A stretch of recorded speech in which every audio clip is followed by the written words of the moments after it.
Okay, YouTube, Michael, Sailors with Cars. Remember, hit us up on Facebook, Instagram, and Michael at Sailors with Cars.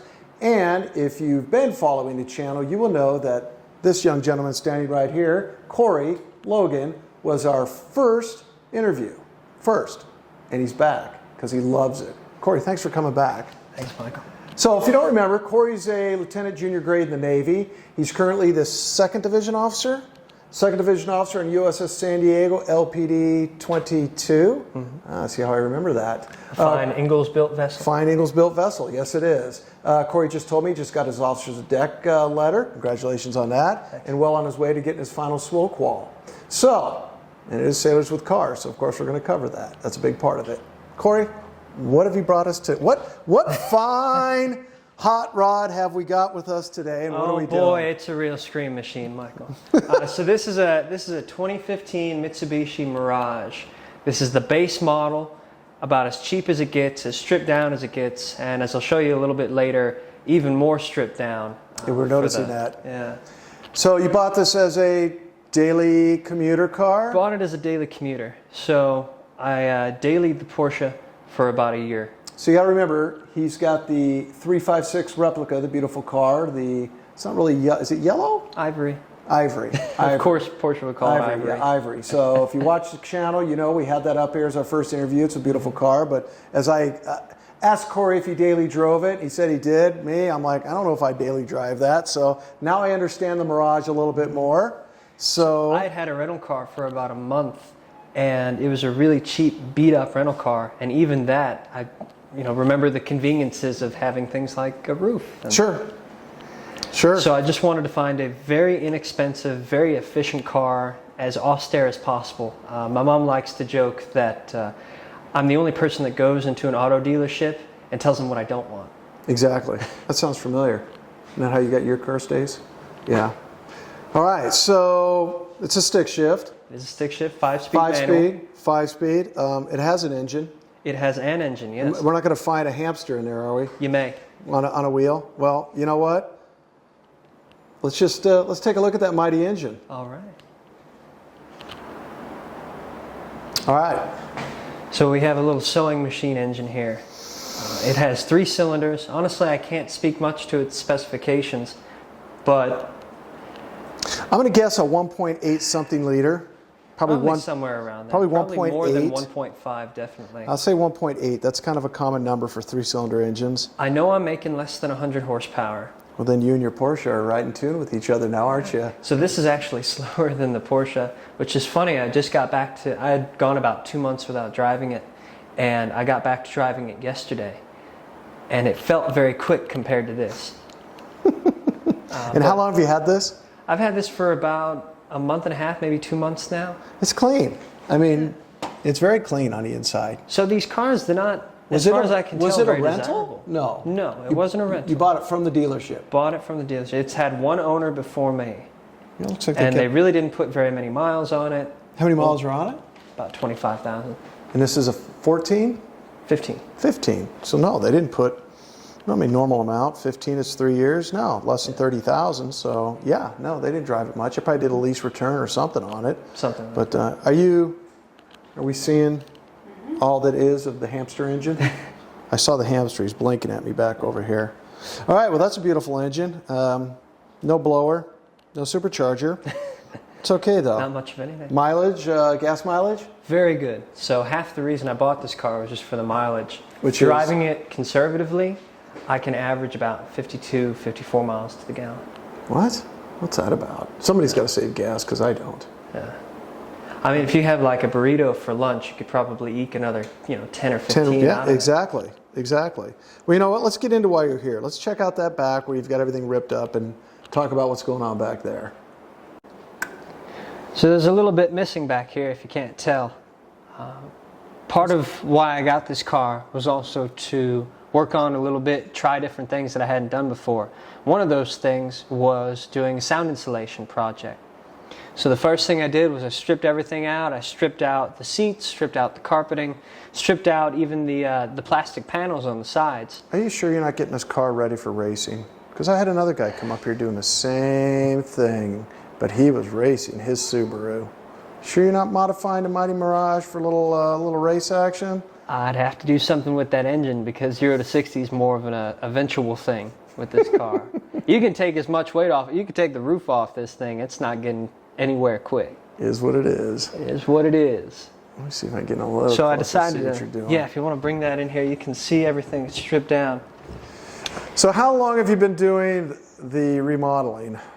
Well, I first started stripping down the car about a month and a half ago, but between getting underway and a bunch of different things doing on the ship, trying to get qualified, haven't really been able to dedicate a lot of time to it until just a couple weeks ago. I mean, work gets in the way? Go figure that, Oh, huh? right. Go figure that. So what are you doing with all the stuff you've pulled out? Where is all this Well, stuff I'll at? tell you what all this stuff is.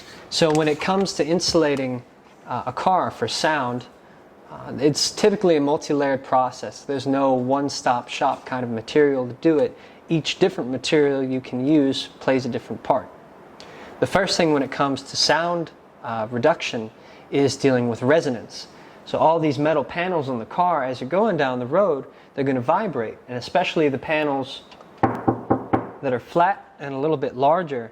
If you knock on them, you can actually hear them. They're kind of like a cymbal on a drum kit. And so the first thing you can do is use this material. This is, a lot of people are familiar with Dynamat. This is kind of a generic Dynamat, not tar-based material, but a synthetic, inherently sort of sticky material. Where do you get that at? See the back on. I just got this off Amazon. Got it.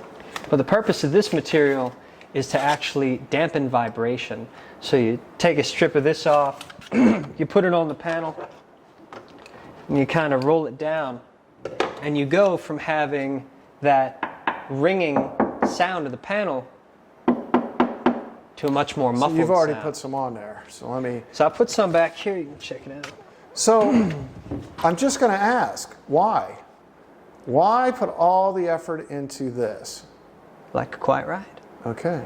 Something to do? Something to do. Are you that bored on the weekends? Really? Okay. Give me a hard time. Keeps my nose clean. There you go. Keep you out of trouble. As I say, keeps you out of the bars. Keeps you out of the bars. So how much have you done? Show me. So most of what I've done, actually, I took out the two front seats and the carpet, and so most of what I've done so far is actually forward and the driver and the passenger side from this carpet on. First layer being this vibration dampening layer. Shed a little light on the situation. Yeah, I'm trying to get it, so. The second layer is this closed cell foam. It's about 80 millimeters thick, and it's not inherently adhesive, but it's got an adhesive on the back. And where will that go? So this would go over the sound deadening, and whereas the sound, or the, not sound, it's all sound deadening, the vibration dampener, whereas with the vibration dampener you don't need 100% coverage. This you want to get most of everything, and this is for general sound absorption. So have you already done the wheel well where the spare tire goes there, where you're sitting in? Mm-hmm. That's already been done. This has already been done, so the next step would be to put this on top and to fit it. So your intent is to go all the way from the edge of the car here all the way into where the back seat would be. Exactly. And then you're not going to do anything up front though, right? Well, I've already done up front. So everything under, I can kind of pull up a little bit of this carpet. Oh, so you've already had the front seats out and you've already done all that? Mm-hmm. Okay, and you still have to do the side panels I see over there. Still have to do the side panels, and probably once this is done, I can reinstall the seats. Or I was also just thinking of, making a platform back here and just have it be like a cargo carrier for whatever I want to carry. I don't know. So how long? What is your timeline for finishing this? Don't really have one. Just something we're working on. Now that I had to get the seats done in a weekend because it's my commuter, right? Sure. So I had to get that sort of knocked out. But I drove around with the car pretty much in this state with the panels taken off and empty and with just the carpet down for about a month. And you notice quite a bit of difference just with what you've done? Oh, definitely, yeah. Nice. Well, when you put all of the sound deadening in, it really shores up the feeling of the car. It makes it a lot less like a tin can. Yeah, all the rattles are gone. No rattling. It feels very firm. So when you do all this, are you going to do anything with the stereo? I may, yeah. Yeah, that would Put a be big sub in there or something. That would be me. Well, you know what? Thanks for sharing. Thanks for bringing it up. Yeah, interesting. All right, YouTube, this is normally when I would say we took the car out and ran some quarter-mile sprints and did donuts in the street, but we've not left the garage. Why, you ask? I don't know, we just haven't. We've left the mighty 1.8 liter Mirage right here, where it's safe and sound.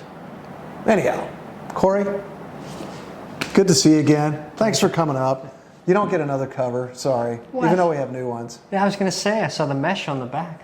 No mesh. It's got, I'll show you one. Keep the camera rolling. It's all good. No mesh, but Oh, yeah. Look at that. nice, yeah. I'd like to give you another one. I would. All right, YouTube. There's another video for you. Remember, Michael at Sailors with Cars. Facebook, Instagram, the website. Hit me up. We'd like to get some more interviews set up. Remember, any car, I don't care. Come on up, talk about yourself, talk about the car. Yeah, let's do it. Talk to you later.